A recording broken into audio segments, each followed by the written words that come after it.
What is up, bros and broettes? It's InkSlasher44, and today we're going to be talking about the best class for ranked play. So, as we get further and further into Advanced Warfare's life cycle, a lot of players will be transitioning into ranked play just because it's more competitive. It's really, really intense in this game, especially when you get in that 11th round of Search and Destroy. Really intense. So I'm going to give you my classes, the classes I use, and in my opinion, the best classes. As I always say, if you guys find this video informative whatsoever or enjoy it, go ahead and hit that like button. It'll help more and more people see this video, so thank you very much if you do so. But let's get right into talking about these classes. So, generally, I have 6 main classes. Most of them are for Search and Destroy because that's the most played game in ranked play, but 2 of them are for respawn game modes. So right away, my very first one is, this is my Search 1 class. So as you're going to notice here, the first thing you'll probably notice is I'm using 2 primary weapons. I'm using an assault rifle and I'm using the Moors. The Moors is very important, we'll talk about that in a second. First of all, this primary weapon can be very, very easily switched out for the ASM-1. It's just preference. What gun do you prefer to use? I prefer the BAL a little bit more. I enjoy that extra range over the ASM-1. Also, the attachments you use are very, very important in Search. I don't use the stock in Search and Destroy. Reason being, I find strafe firing isn't as important in Search and Destroy, because generally in Search and Destroy, it's kind of you get into one gunfight at a time. It's not back-to-back-to-back gunfights. It's like, kill someone, find a better spot, kill someone, find a better spot. It's not that intense gunfights you get with respawn game modes. The Moors is there because when you're playing Search and Destroy, you know where the other team is spawning, which means you know where they're probably running off the start, which means you can probably get the jump on them when using a sniper rifle when you know some good lines of sight.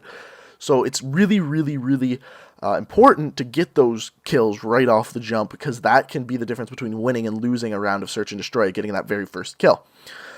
On top of this, you're probably going to notice I'm using Exo Mute. That is a must in Search and Destroy. If someone can hear your footsteps, it's horrible for your team.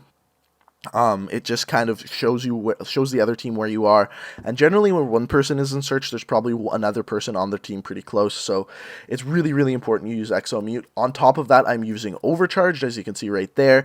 Overcharged is incredibly, incredibly important. The reason why Overcharged is important, because Exo Mute is so important. So the longer you can use Exo Mute, the more the better that is for your team. The only thing that I would change about this class, but I can't right now because I'm not a high enough level, is I would be using fast hands, because it's really important to switch between your Moors and BAL very fast, and the way I'd use that is I would just get rid of the stun grenade.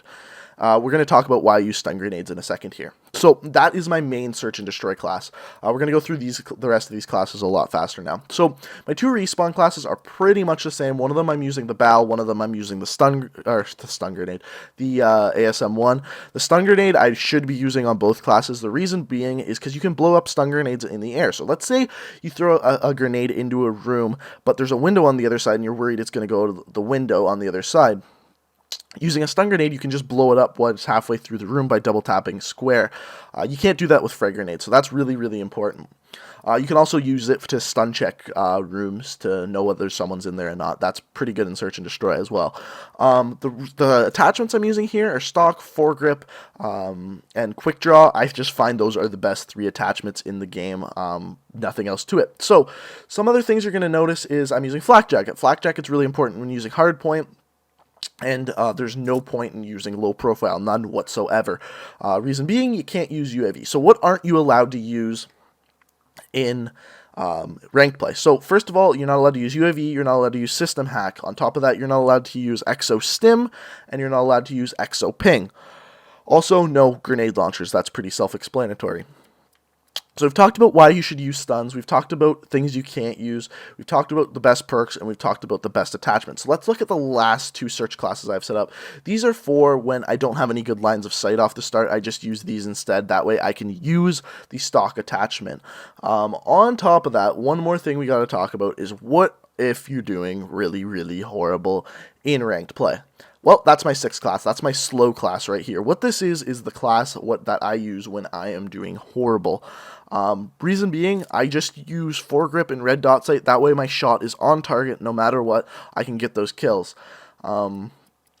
As far as Exo Mute goes, chances are if I'm doing bad, it's probably in Search and Destroy, because that's the most played game type. Exo Mute is more important than having Exo Overclock in Search and Destroy. The last thing I want to tell you guys is a strategy I like to use when playing Search and Destroy. Because most of the time, like I said, that's probably the game mode you're going to be playing when you're playing ranked play. So, what happens a lot of the time when you're using this main class is that teams kind of catch on to you, realize you're playing a slow, passive search and destroy round, and they'll kind of jump you. They'll kind of bum rush you right off the start, rush you really, really hard right into your spawn, and you'll have trouble dealing with it. And so what I do instead of always using this class, every once in a while I switch to my respawn 2 class. And by the way, I didn't misspell respawn. For some reason, if you watch this, okay. So if I go into spell here and I go over and type in respawn, press done, text prohibited due to profanity. I didn't know respawn was a profane word, just, I don't know. So we're just going to call these my respawn classes. Anyway, so what was I saying? Yeah, so sometimes I'll switch to the ASM one with Overclock class just to get in their spawn really, really fast. This will really throw them off. They'll be like, I thought they were playing really passively, and you will probably win that round. Now, don't do that every round, or they'll get used to that. So it's just a matter of switching it up, and if you watch MLG games, you'll notice that every single round they'll pretty much use a different strategy to throw teams off. So that's what I got for you today. So we got the Search and Destroy class with the Overkill. We got the 2 respawn classes with Flak Jacket. We got our 2 extra Search and Destroy classes without the Sniper Rifle. And then we got the slowdown class. Very, very basic setups. The 2 guns. Oh, and one more thing. Variations. You're allowed to use any variations. I just didn't put any in because I didn't know what variations you guys have. Best variations of the ASM one are probably either the Magnitude or the Speakeasy. And best variations of the Bal are the 2 elite versions of it.